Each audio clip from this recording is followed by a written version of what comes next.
Let's talk about a deck that loves exiled cards, whether it's a land or a spell. Our commander is Pia Nalaar, Consul of Revival. For 1 red and white, so only 2 mana, we get a 2/3 Human Artificer. Thopters we control have haste, and it says whenever you play a land from exile or cast a spell from exile, we're going to create a 1/1 colorless Thopter artifact creature token with flying. I love this, especially on a budget side. Mox Field is estimating this is going to be around $24.66, but in reality, this is probably going to be closer to $50 with shipping included, so I'm going to label this as a $50 deck, and if you get it for any cheaper, let me know in the comments down below. So what cards are we going to be able to take advantage of? It's cards like Act on Impulse. Red already takes advantage of exiled cards, and our commander is going to boost that. So Act on Impulse for 2 and a red, we're going to exile the top 3 cards of our library, and until end of turn, we can play those cards. If we don't play them, they do go to exile, so we need to be careful of that as well. But what's great is that if it's a land, we put that on the battlefield, we get a Thopter out of it. Really great stuff, especially for our commander's cost being only 2 mana. On the extreme side of mana cost, we have Apex of Power, and we can find ways to cast this without paying that 10 mana, but you'll see why you typically want to pay the 10 mana.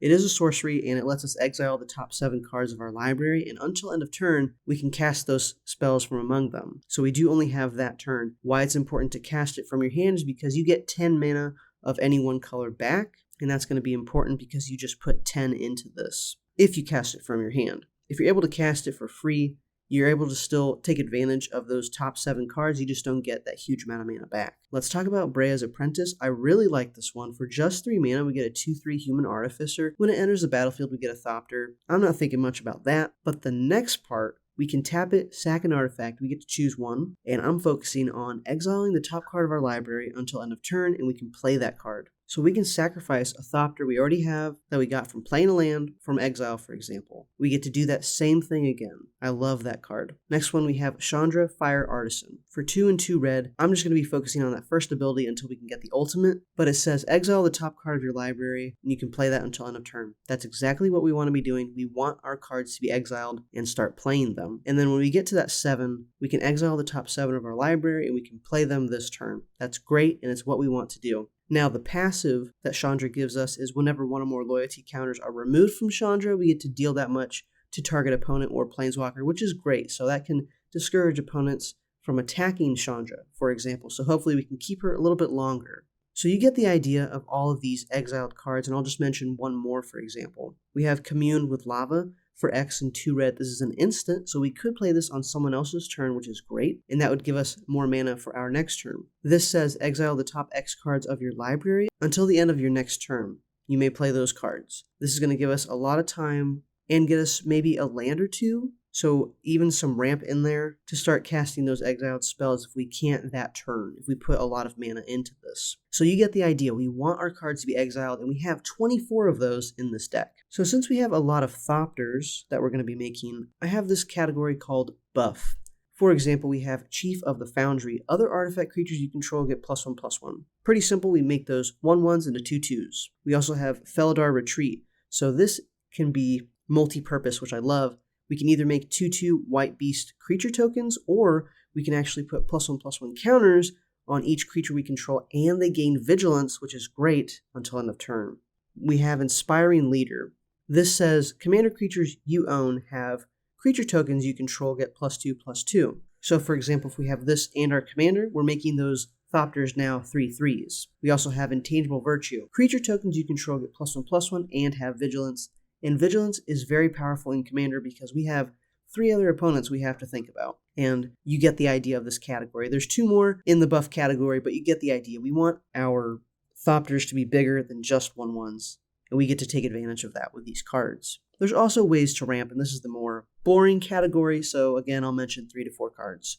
We have Arcane Signet, we pay 2, we get 1 mana. Now, Battle Hymn, super sweet card here. This gives us a red for each creature you control. This isn't just tokens or non-tokens, it's any creature. So we can build up a lot of creatures over time, and just for 2 mana investment, this is a great card to ramp off of. We also have Boros Signet, we pay 2, and then it gives us, if you put 1 into this, we give you 2 mana. Last one I want to mention is Felwar Stone. This gives us mana that a land that our opponent could produce. So be mindful of that as well. But typically in a 4-player game, giving us 3 opponents, we can have all 5 colors covered. But again, we just want red and white. Let's move on to protection. We have Rootborn Defenses. This is going to let us populate, which isn't a big deal, but we get to protect our creatures with Indestructible. We also have Sajiri Shelter. This is a double-sided card. It says target creature you control gets protection from any color of your choice until end of turn, and the opposite side, it can be a land if we really need that. We also have Swiftfoot Boots. This is going to give our creature hexproof and haste, only costing us 2 mana to cast it and 1 to equip. Next we have Unbreakable Formation. This gives our creatures indestructible until end of turn, and if we happen to cast this during our main phase, each of those creatures get +1/+1 counters and vigilance until end of turn, which is great.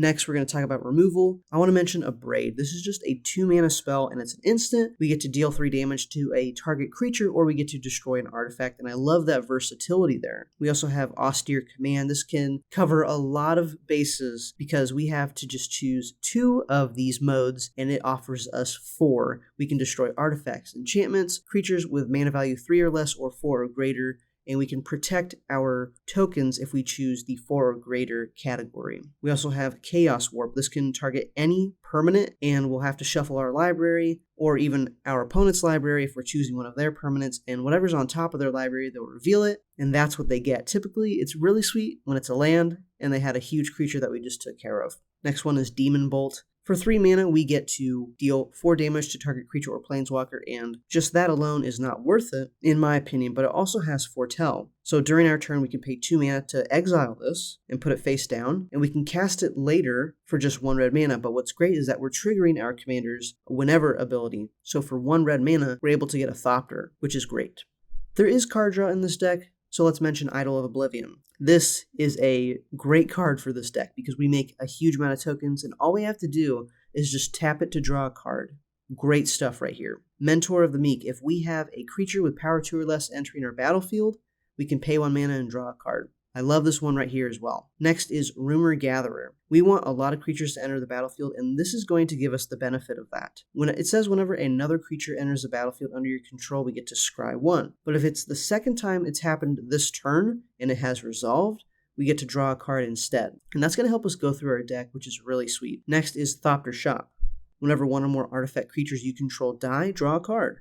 And this only triggers once each turn, and it also gives us, if you want to create a Thopter, it is going to cost you 3 mana, and I typically am not going to use that ability unless I really need a blocker or an attacker. This makes it where we can start sacrificing our Thopters, and it's not really going to hurt us because we're making so much, and now we're getting card draw off of that as well. Next, we have ways to deal each opponent damage. Let's talk about Ingenious Artillerist. Whenever 1 or more artifacts enter the battlefield under your control, this deals that much damage to each opponent. So if we're able to make a lot of Thopters that turn, maybe 3, that's 3 damage to each opponent. That's 9 damage total that this guy can do, and it's great. Next is Reckless Fireweaver. Whenever an artifact enters the battlefield under your control, this deals 1 damage to each opponent, so similar to the last card we mentioned. The last one for dealing each opponent damage is Witty Roastmaster. Whenever another creature enters the battlefield under your control, this deals 1 damage to each opponent, again, similar to the 2 previous we just mentioned. Now let's talk about some graveyard interaction. We have more than the 2 I'm going to mention,